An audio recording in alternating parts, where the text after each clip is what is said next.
په مسلمان باندې د تر ټولو لومړی ضروري او اهم حق هغه النصيحه والنصح لكل مسلم. مسلمان باید د بل مسلمان دپاره خیرخواهي لټوي. مسلمان به د مسلمان خیرخوا وي. النصيحه او النصح لفظ د عربی دی. اهل علم د دې مختلفې معنی کړي دي. یو معنا د دې هغه دا ده هو الدعاء الى ما فيه الصلاح. رابلل د دې مسلمان دی او رابلل د دې انسان دی هغې څه ته چې په هغې کې د دې انسان او د دې مسلمان صلاح او خیرخواهي ده او د ده دپاره پکې منافع پراته دي. والنهي عما فيه الفساد، او دا منع کول د هغې څه نه دي چې هغه فساد دی. فساد طرف ته روان دی، د فساد په لوري باندې ځي، د هغې نه منع کول او د صلاح لوري ته رابلل دې ته نصح ویلی کېږي، دې ته خیرخواهي ویلی کېږي. بعض اهل علم داسې تعبیر کوي وایي اراده الخیر للمنصوح له. د خیر اراده هغې چا دپاره چې تا د هغه د خیرخواهي اراده کړې ده. یو سړی دی ته د هغې د نصح اراده وکړي نو د خیر اراده به ورله کې، د شر اراده به هغې ته نه کې، هغې ته د خیر اراده، دې ته نصیحت ویلی کېږي. نصیحت خیرخواهي لټول د انسانیت او بیا د اسلامیت دا د انبیاو منهج دی. په دې باندې انبیا تللي دي. الله سبحانه وتعالی په خپل کتاب کې د نوح علیه الصلاة والسلام نه موږ ته حکایت را نقل کړی دی. نوح علیه الصلاة والسلام خپل قوم ته ودرېد، ورته وایي أبلغكم رسالات ربي وأنصح لكم. زه رسوم تاسې ته پیغامات د خپل رب د خپل مولا پیغامات تاسو ته در رسوم ای زما قومه، او زه خیرخواهي لټوم ستاسې.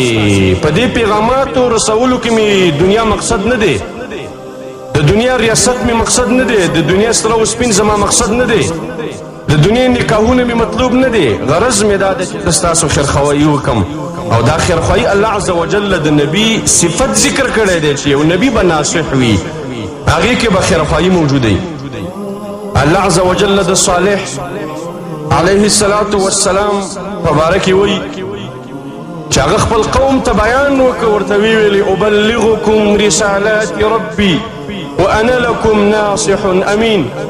زه رسوم تاسې ته پیغامات د خپل رب او زه تاسو لره ناصح یم، ستاسو خیرخواهي کوم او امین یم، امانتدار یم په وحي کې. زه ذره بره به دې کې خیانت نه کوم. د دې آیات کریمه نه اهل علم دا معلومه کړي او دا ترې واضحه معلومه ده چې څوک د انبیاو په منهج روان دی په علماو کې په هغې کې به دو صفات ضرور وي. یو به نصح او خیرخواهي د دې ملت دپاره ګوري، او دویم به امانتي وي په وحي بیانولو کې. د بوسو د لاندې به اوبه نه وي، حق به د خلقو نه پټوي، او په حق باندې به دا ایري او خاورې نه اچوي، دې دپاره چې خپل عزت او خپل جایدادونه او خپل مالونه او خپل ډوډۍ محفوظې کړي. حق به بیانوي که ده ته پکې هر قسم ضرر رسیږي د الله عز وجل دپاره دی، او دا به یې په صبر سره د الله په رضا سره تحمل کوي او په سر باندې به یې خلي. الله سبحانه وتعالی د شعیب علیه الصلاة والسلام خطاب موږ ته را نقل کړی دی. خپل قوم ته ودرېد، ورته وایي یا قومي لقد ابلغتكم رسالات ربي. ای زما قومه ما تاسې ته د خپل رب پیغامات ورسول، ونصحت لكم ستاسې مې خیرخواهي وکړله، لیکن تاسو یې خیرخواهان نه خوښوئ، د هغې سره مو مینه نشته دی. نو زه څرنګه غمجن شم په هغې قوم باندې چې هغه کفر کوونکی دی، اعراض کوونکی دی او د الله رب العالمین دین ته شا راړی. یعنې که تاسو باندې بیا عذاب راځي، ما خپل مسؤلیت ادا کړی دی، ستاسو خیرخواهي مې کړې ده، زه بیا په تاسو باندې نه خفه کېږم کله چې په حالت د کفر کې به در یستئ او د الله د طرف نظر باندې عذاب راځي.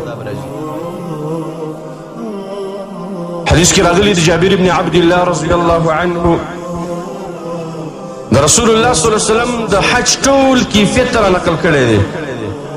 وی رسول الله صلی الله علیه وسلم بیان کو صحابه کرامو ته ورته وی فرمایل وانتم مسئولون عني فما انتم قائلون.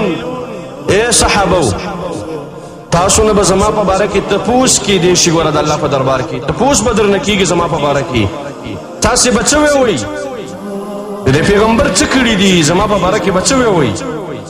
صحابه کرامو په یو خوله باندې ویل نشهد انک قد بلغت. من دا ګوایي ورکوو چې تا د الله د دین تبلیغ وکړو وادیت او تا امانت او مسؤلیت ادا کو ونصحت او تا د خلقو خیرخواهي وکړله. رسول الله صلی الله علیه وسلم نصح کړې ده خیرخواهي لټولې ده. څوک چې د محمد رسول الله صلی الله علیه وسلم متبع وي او څوک چې په محمد رسول الله صلی الله علیه وسلم پسې ور روان وي هغه به د دې انسانیت او هغه به د دې اسلامیت ناصح وي هغه به د دې خیرخواه وي او په دې لاره کې به دا زحمتونه او تکلیفونه ګالي تر څو چې د خلکو خیرخواهي وشي. حدیث کې راغلی دي جریر ابن عبد الله رضی الله عنه فرمای وبايعت النبي صلى الله عليه وسلم ما د الله د پیغمبر سره بیعت وکړو لاشنیوه مې کومې ورسره وکړله على اقام الصلاه وایتاء الزکاه والنصح لكل مسلم. په دریو خبرو باندې یو په دې خبره مې ورسره لوز وکړو چې زه به د مانځه پابند اوسېږم زه به زکاتونه ورکوم او دریم زه به د هر مسلمان خیرخواهي کوم. رسول الله صلی الله علیه وسلم یو شخص ته کتلی دی او د هغې مطابق یې د هغه نه بیعت اخیستی دی. دلته یې دریم نمبر کې د ده نه بیعت د مسلمان په خیرخواهۍ باندې اخیستی دی چې ته به د هر مسلمان خیرخواه اوسېږي د هغه دپاره به د شر اراده ستا نه وي بلکې ستا په زړه کې او ستا په عمل کې به د مسلمان دپاره د خیر ارادې موجودې وي. زمونږ استاسې اسلافو مشرانو نیکانو خلقو د خپلو یارانو دوستانو د خپلو ملګرو انتهایی خیرخواهي کړې ده. نو ځکه چې رسول الله صلی الله علیه وسلم د نصیحت په باره کې فرمایلی دي الدین النصیحه وی دین نوم د خیرخواهۍ دی یعنې د هغه چا دین کامل دی او د هغې چا دین تمام او پوره دی چې په هغه کې خیرخواهي راغلله. صحابه کرامو فرمایل لمن هي یا رسول الله دا دین چې خیرخواهي د چا دپاره خیرخواهي ده. رسول الله صلی الله علیه وسلم فرمایل لله ولکتابه ولرسوله ولأئمة المسلمين وعامتهم. دین خیرخواهي د الله لره د الله به خیرخواهي کې او د هغه د رسول به خیرخواهي کې او د هغه د کتاب به خیرخواهي کې د قرآن ولأئمة المسلمین او د مسلمانانو د امامانو به خیرخواهي کې د هغوی د مشرانو څوک چې په دوی باندې مشري کوي وعامتهم او د عامو مسلمانانو به خیرخواهي کې د عامو مسلمانانو خیرخواهي دا ده هغه کارونه به کې چې هغوی ته پکې خیر رسیږي او فایده رسیږي هغه کارونه به نه کې چې هغوی ته پکې ضرر رسیږي هغې لارې ته به سوق کې کومه لاره چې الله ته رسېدلې ده او جنت ته رسېدلې ده او د الله رب العالمین د غضب نه او د الله د عقاب نه ده لره لرې کوونکې ده. یو ځل رسول الله صلی الله علیه وسلم قصه وکړله وایي یو سړی د بل سړي نه ځمکه واغېستله دغه شخص چې مشتري دی په دې ځمکه کې لګی دی کار کوي یو چاټۍ او یو قلپي د سرو زرو نه ډکه په دې کې راووتله. دا ډېر ایمانداره سړی دی ډېر د رب العالمین نه یریږي او د ډېرې ورعې خاوند دی. لاړ هغې سړي ته چې چا ور باندې ځمکه خرڅه کړې وه ورته ویې تا په ما باندې ځمکه را خرڅه کړي په دې کې دې را باندې د سرو زرو چاټۍ او قلپي نه ده را خرڅه کړې دغه سره زر دې واخله. هغه ورته وایي ما در باندې ځمکه هم در خرڅه کړې وه چې دې کې څه دننه دي هغه هم در باندې در خرڅ کړي وو دا زه نه اخلم دا ستا کېږي.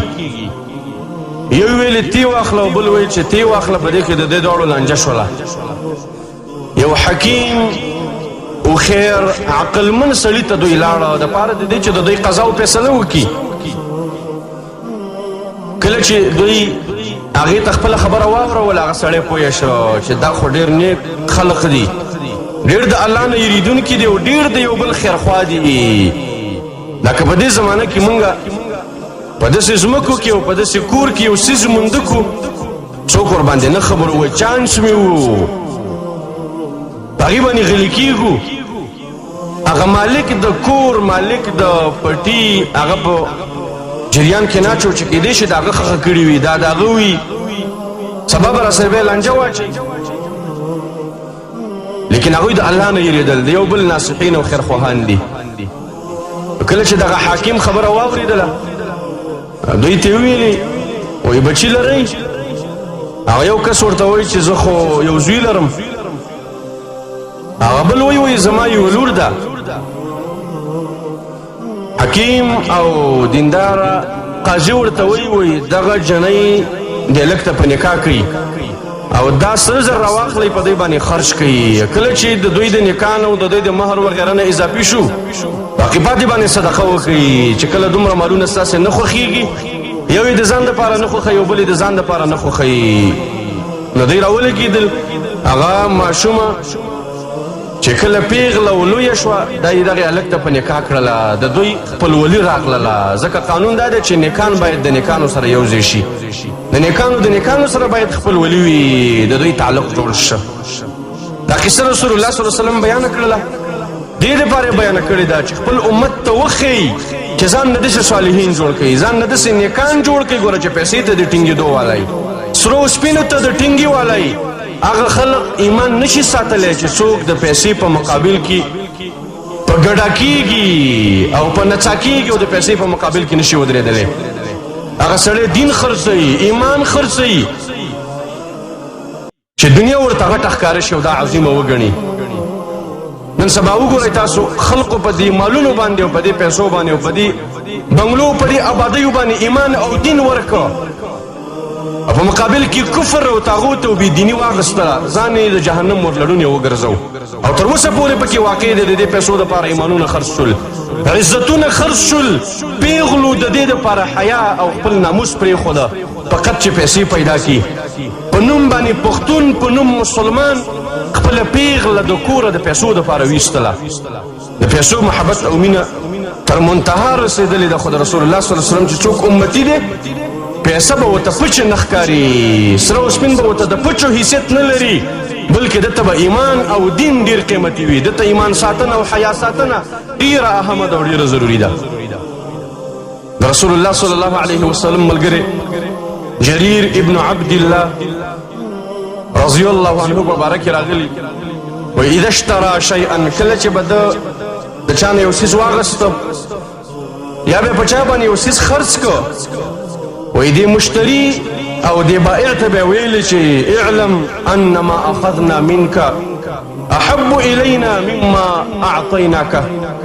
ځان پوهه کوئ هغه څیز چې موږ تا نه واخیسته دا چې تا نه مې اخیستی دا ماته ډېر محبوب دی د هغې نه چې تا له مې درکه. ګوري وګوره وایي فختر ستا اختیار دی، که ته بې پښیمانې نو دغه دی هغه څیز چې ما تا نه اخیستی دی ستا مخې ته پروت دی وایخله.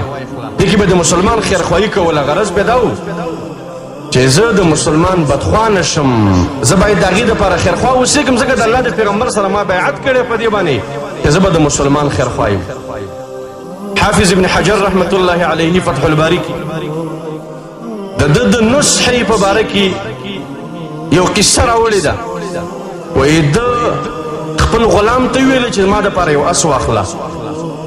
غلام یې لاړ اس یې واخیسته په 300 درهم باندې. کله چې غلام اس راوسته ویې کته دا اس خو د 300 روپو ارزښت نه لري بلکې د دې نه ډېر ګران دی. نو غلام سره لاړ د دې مالک ته یې ویل چې دا اس تا زما په غلام باندې په 300 درهم خرڅ کړی د خدا قیمت ډېر لري، زه دله ډېرې روپۍ در کوم. درهم وله ورکوي د 300 نه بره اضافي کوي بالاخره چې 800 درهمو ته ورسېده. چې 800 درهم کله پوره شو ورته ویې ویلې چې ستا دا اس د 800 درهمو قیمت لري او دغه واخله او زه دنه لاړم ځکه ځکه د الله د پیغمبر سره په دې بیعت کړی چې زه به د مسلمان خیرخوا یم، زه به د مسلمان بدخوا نه یم. د رسول الله صلی الله علیه وسلم امتین باید د خپلو ملګرو مسلمانانو حق ادا کړي په خیرخواهۍ کې. که هغې په ځان باندې ښه لګوي او که بد یې لګوي، خو تا باندې د هغه خیرخواهي لازمه ده. په دې وجه باندې رسول الله صلی الله علیه وسلم فرمایي د مسلمان په حقوقو کې وایي دا ده واذا استنصحک فانصح له، وایي کله چې هغه تا نه طلب د خیرخواهي وکړي، وایي ته به د هغه دپاره نصح او خیرخواهي ضرور بي ضرور لټې. تا ته د الله پیغمبر په هغې باندې امر کړی دی. دا واجب او فرض ده په تا باندې چې د مسلمان به خیرخوا اوسېږي، بدخوا به د هغې نه چې هر څه ځان ته راجلب کې، ټول مصلحتونه ځان ته راجلب کې، ولو که په دې کې مسلمان ته ضرر رسیږي او هغه په مشکلاتو کې واقع کېږي، داسې به مسلمان نه وي.